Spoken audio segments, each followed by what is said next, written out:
Havendo número legal e sob a proteção de Deus, iniciamos os nossos trabalhos. Está aberta a sessão. A presidência convida o senhor deputado Luiz Paulo para fazer a leitura da ata da sessão anterior.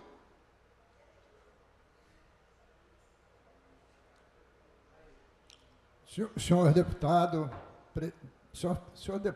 presidente, deputado Jari, a ata reflete com exatidão o ocorrido na 23ª sessão ordinária, que, iniciada às 14 horas, foi encerrada às 16 horas e 58 minutos. Obrigado, deputado Luiz Paulo. Lida e aprovada a ata, passa-se ao expediente inicial, onde eu convido o deputado Luiz Paulo para poder fazer o uso da tribuna.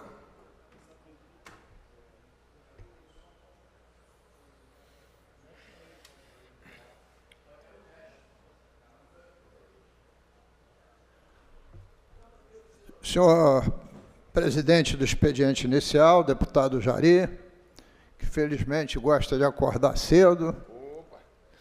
Já nos encontramos ontem quando o senhor presidia a comissão de saneamento e Vossa Excelência está abrindo o expediente inicial. Queria cumprimentar todos os parlamentares que nos seguem de forma remota ou presencial, o nosso representante e intérprete da língua de Libras, que leva a nossa voz aos deficientes auditivos, senhoras e senhores telespectadores da TV Alerj. Me inscrevi no expediente inicial para comentar e aprofundar um tema que já tenho falado aqui sucessivamente. Saiu no dia 1º de abril uma matéria na revista Veja com o seguinte título: Rio estuda futuro de concessão que pode injetar bilhões no Estado. E, em seguida, vem uma foto do secretário Nicola Mittioni, secretário da Casa Civil do governador Castro, que está à frente de estudos que apontarão um retorno financeiro para o Estado com a concessão de gás. Antes de eu entrar na matéria, eu já me posicionei claramente. A concessão do gás é uma concessão de 25 anos. 2 anos antes, 23º ano, a concessionária do gás protocolou no Estado, no Poder Executivo, o desejo de renovar a concessão.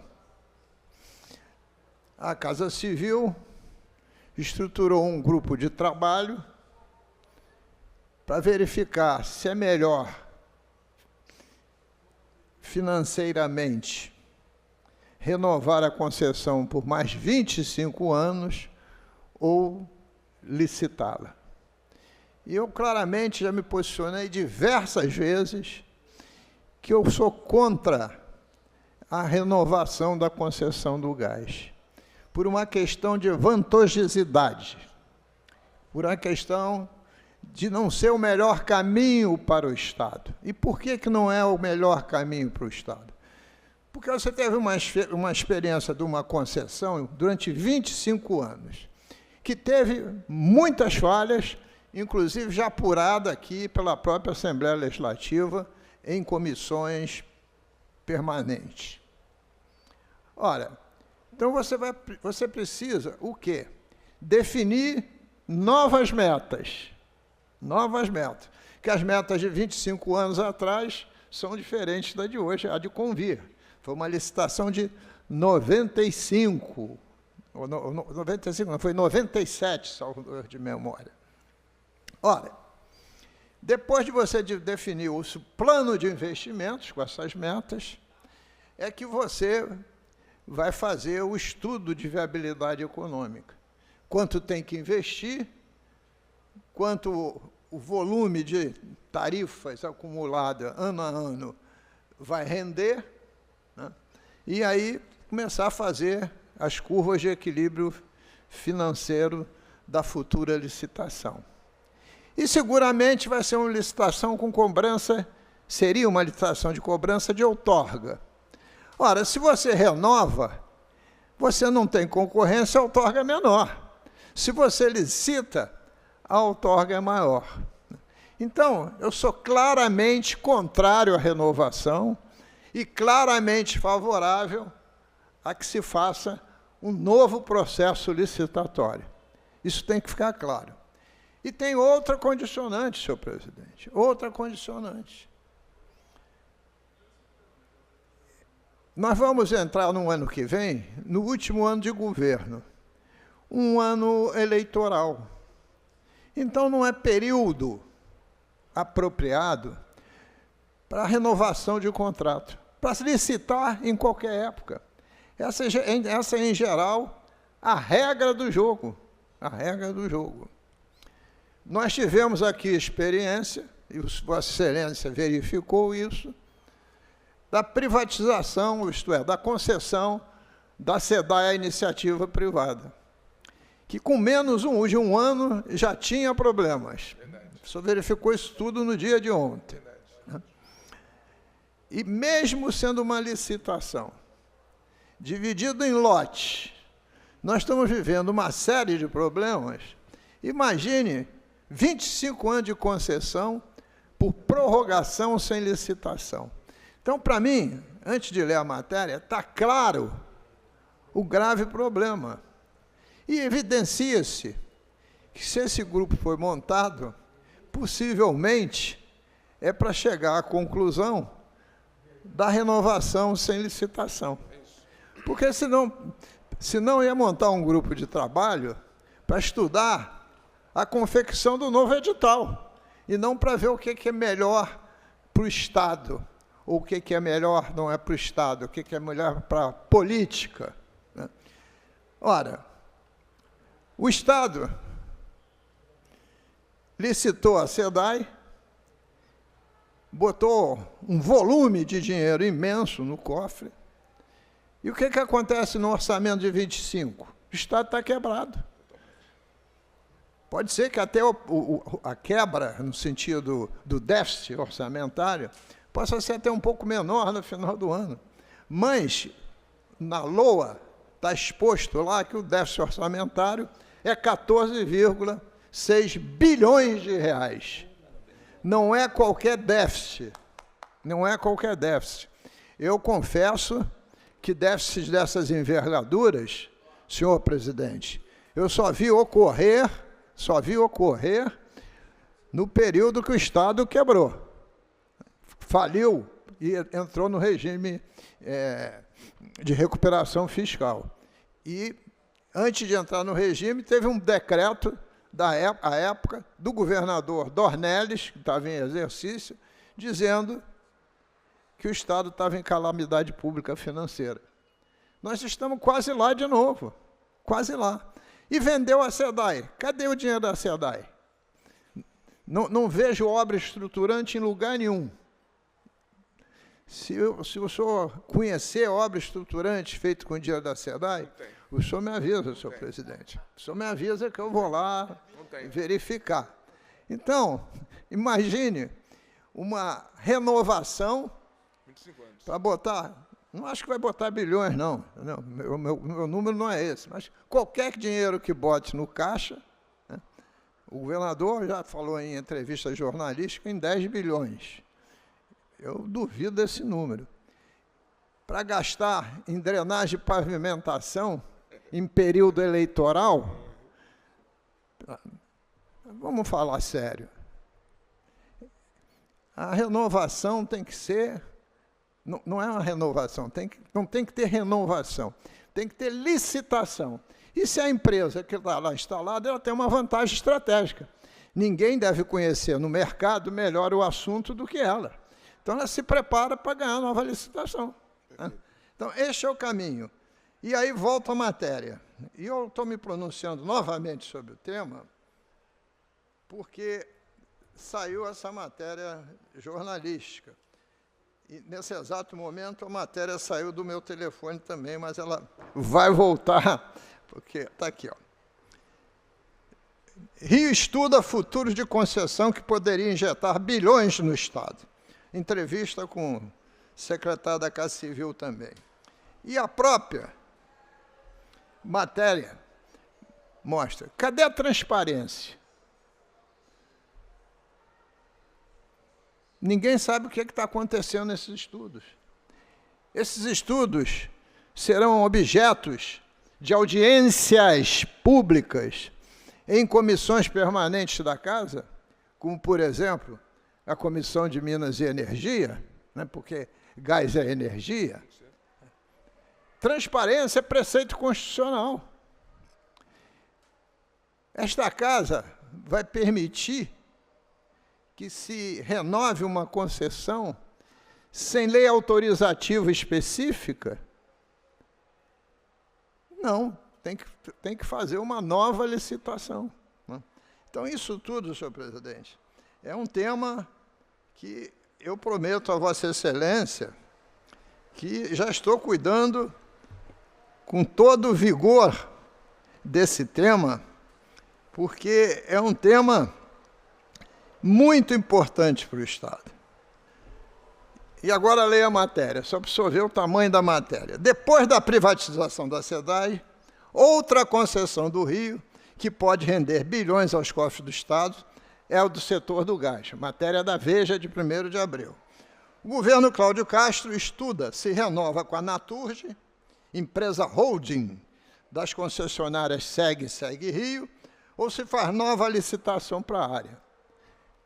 Isso é o que eles estão dizendo. E se fizer nova licitação para a área, é o que nós queremos. Renovação, jamais. O contrato com a distribuidora de gás canalizado, firmado pelo período de X anos, tem término previsto para julho de 2027. Dá tempo de fazer a licitação. Julho de 27. Temos pela frente 2 anos para fazer os estudos, preparar o edital, etc. A empresa pediu renovação da concessão por mais 30 anos, que seria o prazo inicial dela. A decisão do governo será tomada ainda neste semestre. Semestre acaba 30 de junho. Nós estamos nos primeiros dias de abril. A transparência até agora, nenhuma. Continuando.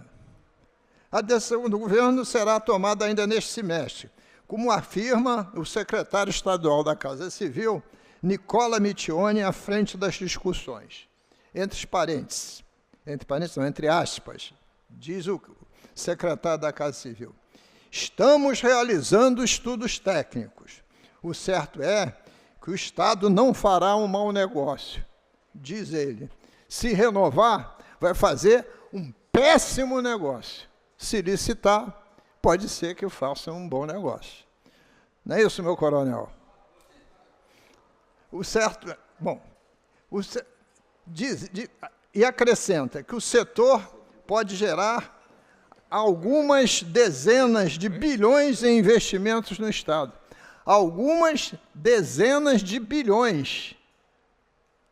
Dezenas de bilhões tem que ser mais de 10 bilhões. Não é pouca coisa, senhor presidente. É muito dinheiro. E dinheiro que deverá ir principalmente para as áreas sociais e não para fazer drenagem de pavimentação, como aconteceu no caso da SEDAI. No momento, a equipe técnica da Casa Civil faz o levantamento dos dados que irão subsidiar a direção que o governo fluminense tomará sobre o tema. Mittioni ressalta que o tamanho do retorno financeiro pesará na escolha, assim como os benefícios para a população e o potencial de atração de novos investimentos. O Rio de Janeiro é o maior produtor de gás do Brasil e segundo maior consumidor. Com a aproximação do fim do atual contrato de concessão, o governo está iniciando esses estudos. E aí a matéria é imensa, eu vou parar de lê-la. Mas queria trazer à baila uma outra questão. Vossa Excelência tem o seu título eleitoral registrado no município de Volta Redonda. O nosso coronel Marcelo, deputado, tem seu título eleitoral registrado no município de Duque de Caxias.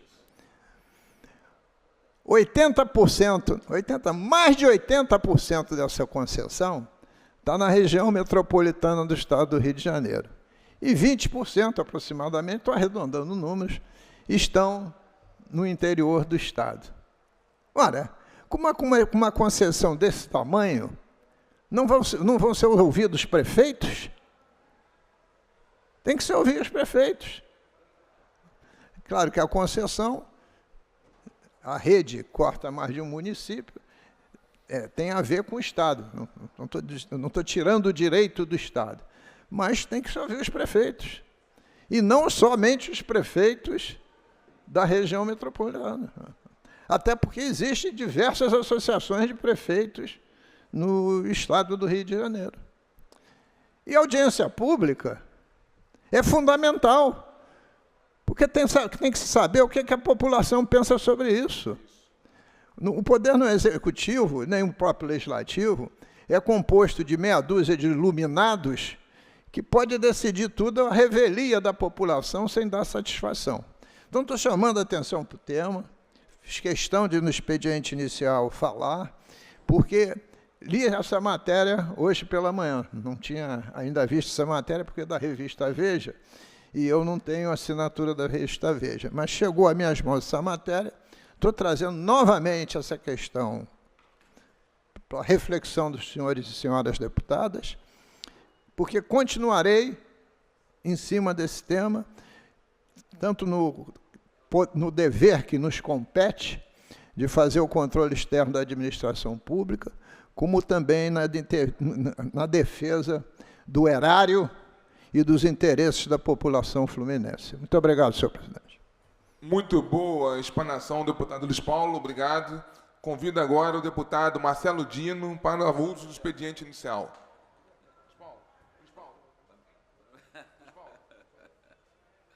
Bom dia, senhor presidente. Bom dia, esse decano. Falar depois desse homem é difícil. O deputado Luiz Paulo realmente é um professor aqui nessa casa, que merece o carinho, né? Um parlamentar que sempre nos recebe com muito carinho, sempre nos ajudando. Então, assim, uma honra poder hoje estar nesse parlamento ao lado desse homem tão conhecedor e que fala sempre com grande propriedade aqui nessa tribuna e nessa casa. Senhor presidente, as pessoas todos que nos assistem, aos servidores, hoje eu venho aqui dar voz a uma categoria que é esquecida. E vou dar um exemplo claro para que as pessoas possam entender como essa categoria ela é muito importante, mas esquecida. Polícia Penal. Quando nós passamos em frente a um batalhão da Polícia Militar, nós falamos, aqui tem policiais militares. Quando passamos em frente ao Corpo de Bombeiros, ali tem os bombeiros que vão estar ali salvando vidas, como policiais também. Passamos numa delegacia, mas quando nós passamos em frente a um presídio, fala assim, aqui tem presos. Esquecem de falar na realidade que ali tem homens e mulheres valorosos. E por isso hoje eu subo essa tribuna para dar voz a uma categoria que, embora esteja na linha de frente da segurança pública, segue sendo tratado como invisível pela sociedade. É isso que vocês entenderam, invisível. Porque quando falamos de segurança pública, é fácil lembrar das ações ostensivas nas ruas, das viaturas, das operações, mas quem lembra daquele policial penal que dentro das unidades penitenciárias encerra o dia a dia mais duro que se pode imaginar. É, duro mesmo. Porque eu vou falar uma coisa, conviver, muitas das vezes, com traficantes, com pessoas que só pensam no mal, é uma carga negativa e muito difícil. Quem enxerga o servidor que, com números reduzidos de colegas, precisa dar conta de centenas de internos, que trabalha sob risco constante, sob pressão, sem estrutura, e ainda assim cumpre sua missão com firmeza e dignidade. Eu vou dar um exemplo claro dessa invisibilidade. Outro dia, conversando com um cidadão que se dizia defensor da segurança pública, Ele listava todas as polícias, militar, civil, federal, rodoviária. E quando eu perguntei da Polícia Penal, ele disse: esse aí nem sabia que existia. É isso mesmo. Foi o que a pessoa falou. Mas eu quero dizer que algumas conquistas foram alcançadas, como a PEC 304, que reconheceu a Polícia Penal no texto constitucional, que foi um passo muito importante. Mas nós não podemos parar por aí. O grande desejo hoje desses servidores é a aprovação do PCCS, que é o Plano de Cargos, Carreiras e Salários, que eu tenho certeza que o meu companheiro Jari também fará coro aqui comigo hoje como presidente por essa categoria, e os demais deputados, não tenho dúvida, que estarão aqui e falarão, se necessário for, bem dessa categoria. Com certeza. Esse plano não é luxo, é uma necessidade. É o que trará organização, valorização, perspectiva de futuro para quem arrisca a vida todos os dias por nós. Para que essas pessoas são muito mais, possam estar encarceradas, possam estar ali. A ideia maior seria a ressocialização, mas precisamos trabalhar muito para que isso possa acontecer. E eu quero deixar bem claro aqui, para todas as categorias, para toda a categoria, vocês não estão sozinhos, porque meu gabinete está de portas abertas para que vocês possam trazer todas as suas necessidades, todos os seus anseios, como acabei de falar, o PCCS, que já estou trabalhando, já estive na Casa Civil conversando com o subsecretário, o Haroldo, que prontamente se colocou, onde eu quero aqui externar minha gratidão a ele, ao nosso secretário também, que é tricolor como eu, quebrar um pouco o clima desse... Nicola é tricolor, gente boa, e eu tenho certeza que há de nos ajudar, e que já tenho hoje uma reunião marcada com a nossa secretária para falar desse assunto tão importante para vocês. E pode ter certeza que hoje, como fiz quando saí da reunião com o Haroldo, estarei colocando para vocês o que nós vamos estar conquistando para essa categoria que eu tenho um carinho muito grande. Pois, como sempre falo, todos nós somos policiais. Não importa se é a polícia militar, se é a polícia penal, se é a polícia civil, se é a PRF, se é a PF, somos todos, e até o DEGASE, que eu considero da segurança pública. Mas muitas das vezes não assim considero. Mas quero continuar, senhor presidente, falando a questão da segurança pública. É muito triste, presidente. Todo dia, quando eu ligo a minha televisão para ver os noticiários, infelizmente, é só notícias ruins e falando a questão da segurança pública. Hoje acordei com a morte de um policial militar na Avenida Brasil, com vários tiros no seu carro. Tem que se investigar, entender o que aconteceu.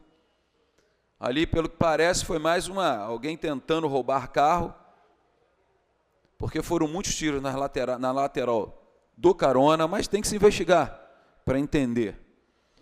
Aí depois eu vejo uma criança sendo baleada. Aí depois passa uma outra matéria falando de pessoas que pularam do ônibus.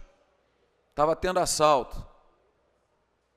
E aí eu vou voltar, que eu estava com esse discurso para poder fazer aqui, presidente, sobre a segurança pública.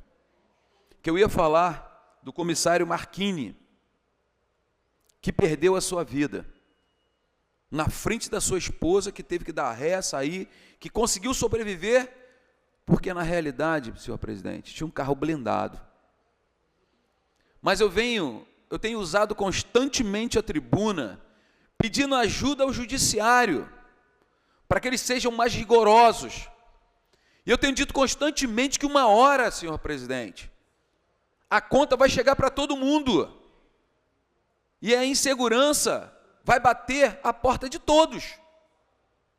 E, infelizmente, um colega nosso, policial civil do CORE, que foi treinado pela SWAT de Miami. Você vê que era uma pessoa preparada, perdeu sua vida. E a sua esposa, uma juíza.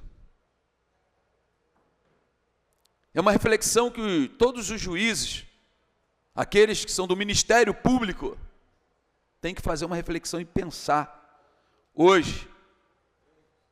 Porque se olha, já vimos alguns vídeos em que o juiz pergunta: por que ele está algemado? Por que o senhor está sentindo frio? O senhor quer um cafezinho? Vamos esperar ele parar de tremer? E na realidade, senhor presidente, e todos que nos assistem, o que nós temos visto constantemente é uma pressão absurda sobre os nossos policiais. É isso, é uma pressão absurda sobre os nossos policiais. Um dia desse, um policial me relatou que ele prendeu um cara com a moto roubada, com droga, e o juiz perguntou: por que você deu a voz para que ele, deu o comando para que ele parasse? Parece uma inversão de valores, é uma loucura. No estado, Marquinho, que nós vivemos, é loucura isso. É uma coisa do outro mundo, não dá para entender o que essas pessoas pensam. Ah, vamos seguir o que a lei diz. Que lei? Qual lei? A lei que, na realidade, muitas das vezes só vem para favorecer esses miliantes, esses traficantes, esses 157. Eles não têm que ser tratados dessa forma, como acabei de falar agora, da polícia penal. Eles tinham que ir para o presídio e trabalhar, porque eles ficam maquinando ali dentro daquelas celas, como eles vão fazer. Quantas famílias passam momentos difíceis quando recebe uma ligação: estou com o seu filho, com a sua filha, com a sua mãe, e se você não depositar, eu tenho certeza, se eles estivessem trabalhando, eles não teriam tempo para fazer isso. Eles não teriam o mínimo de condições, senhor presidente, para poder estar maquinando e pensando de que forma eles iriam fazer. Essa é uma realidade. Aí iríamos começar, BNH, a ressocializar. Mente vazia, oficina do diabo. Essa é a realidade. Mas, infelizmente, direitos humanos. Mas cadê o direito da sociedade? Cadê o direito da sociedade? O direito de ir e vir, que está sendo cerceado por esses bandidos. Criminosos hoje que atiram no cidadão de bem que está indo trabalhar para parar uma ação da polícia. Pois nós aprendemos, está aqui o BNH, que é policial, nós aprendemos no nosso curso que o bem maior que nós temos que proteger é a vida. E aí eles ainda vêm tentando denegrir a imagem da polícia, dizendo que a polícia recuou. Não, na realidade, tem que se estrategiar, tem que se buscar a melhor forma para incursionar. E eu me dou como exemplo uma vez, quando uma pessoa me falou que um cidadão tinha dado uma marretada na cabeça de uma senhora, e ele falou: ele está ali naquele ônibus. Eu fui, de repente, eu perguntei: quem socorreu a sua tia? Ah, ninguém, ela está lá. Eu falei: vamos voltar, porque nós precisamos primeiro preservar a vida. E é isso normalmente que a polícia faz. E aí, continuando aqui o meu discurso, em uma região próxima, onde aconteceu o fato que o comissário Marquini morreu, vagabundos, que é assim que tem que ser chamados, da comunidade do Fontela e do Palmares, impede que pais possam levar seus filhos ou utilizar um posto de saúde se morar num local que é uma facção diferente. Ou até mesmo proibir as crianças de frequentarem a escola. Eu não consigo, de coração, eu não consigo entender. Eu não consigo entender o porquê disso está acontecendo hoje. É muito difícil. E como vocês viram, há tempos atrás, um traficante foi ali na minha cidade, Duque de Caxias, e tocou o terror na 60 DP. Porque os policiais fizeram um excelente trabalho prendendo um traficante chamado Rato. E aí, você vê aonde está se chegando a questão da violência, que quando falávamos no interior, Saquarema, Cabo Frio, nossa, eu quero morar lá, não é isso, BNH? Todo policial quer ir para o interior para estar mais tranquilo, mas está acabando isso, não está tendo mais isso. E aí eles atearam fogo na 124 DP. Depois que prenderam uma traficante. E aí eu pergunto, aonde nós vamos parar? Mas tudo isso, meus irmãos, tudo isso se dá pelo engessamento da polícia, por operações burocratizadas, é assim que tem que ser falada, criminalização da ação legítima das forças de segurança. É isso, que aqui constantemente a esquerda vem aqui e falar que a DPF 635 não impede a incursão de policiais. É verdade, não impede, mas favorece ao vagabundo, para que ele seja avisado que a polícia vai incursionar. Essa é a realidade. Ao invés de proteger o direito, que tem sido usado como instrumento para paralisar a reação contra o crime. Essa é a realidade. A DPF é usada hoje, como dizem, para diminuir a letalidade. É óbvio que vai diminuir a letalidade, porque o vagabundo é frouxo e vai correr como sempre faz. Vai esconder os fuzis, vai virar o cidadão de bem, vai andar tranquilamente entre os policiais. Aqueles mais conhecidos se intocam. E os demais, por câmeras, ali transitando. Essa é uma realidade. E aí, o cidadão de bem, que deveria realmente ser protegido, não é. E como isso não bastasse, ouvimos do ministro da Justiça, Ricardo Lewandowski, a seguinte frase. Olha isso, você que é policial, meu amigo.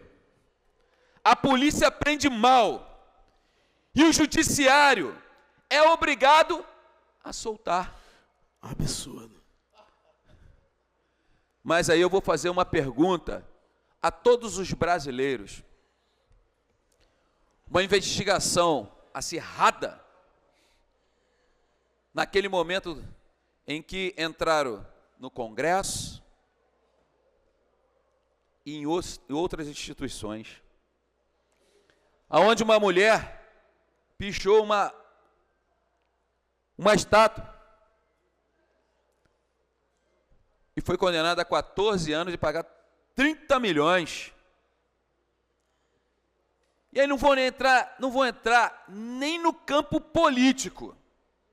Sim. E aí você vê criminosos sendo soltos. Por quê? Porque fala que a polícia prende mal. Prende mal? O que é prender mal? Quem prende mal, ministro, não é a polícia, que morre em combate. E o sistema que abandona esses profissionais, quem solta com facilidade, não é a lei. São interpretações que muitas das vezes ignoram o contexto de guerra que enfrentamos nas ruas. Nobre deputado policial militar. Dino, sabe o que está acontecendo? Tem muitos que estão ali, que estão esquecendo que são ministros. Verdade. Pensando que são políticos. Enquanto eles estiverem pensando desse jeito, botando a política na frente, o interesse político, o posicionamento ideológico, entrando nessa briga aí da política, eles vão esquecer que eles estão ali para que faça cumprir a lei. É só isso que está acontecendo. Verdade. E, presidente, enquanto o judiciário solta e o executivo federal critica, o policial é enterrado com honras e lágrimas. E enterrado pela segunda vez, quando sua memória é desrespeitada, com falas injustas e depreciativas. O povo do Rio de Janeiro, senhor presidente, está cansado. Cansado de ver a criminalidade avançando, de viver sob toque de recolher, de ver as escolas vazias porque facções rivais controlam o ir e vir. Já passou da hora de dar um basta nisso. E é por isso que eu defendo uma política de segurança pública firme, integrada e inteligente. Integrada, digo, senhor presidente, porque agora fizeram a integração lá do CICC, da Baixada Fluminense, que é da minha cidade, de Duque de Caxias, que interfere na sua cidade. Sim. Mas, sobretudo, uma política que respeite e valorize o policial. Não se combate facção com palpite ideológico, se combate com coragem, com estrutura, com respaldo e com firmeza. Firmeza com esse que vem fazendo essa maldade constante com a população. Esse parlamento não pode se calar. Vamos propor, vamos fiscalizar, vamos denunciar e vamos honrar a memória de Marquini e de tantos outros heróis anônimos que tombaram em nome da lei, em nome da ordem. Porque eu tenho certeza que aqui tem homens e mulheres valorosos que estão prontos, Flavinha, a lutar pela sociedade, mas lutar pela sociedade bem. E como minha galera sempre fala que para eu tirar 10, eu deixo tirar 10, mas eu não vou deixar de deixar uma frase do passado. Bandido bom é bandido morto. Obrigado, senhor presidente. Não havendo mais oradores inscritos, a presidência suspende os trabalhos até as 10 horas e 30 minutos. Quando retornaremos com a ordem do dia. Está suspensa a sessão.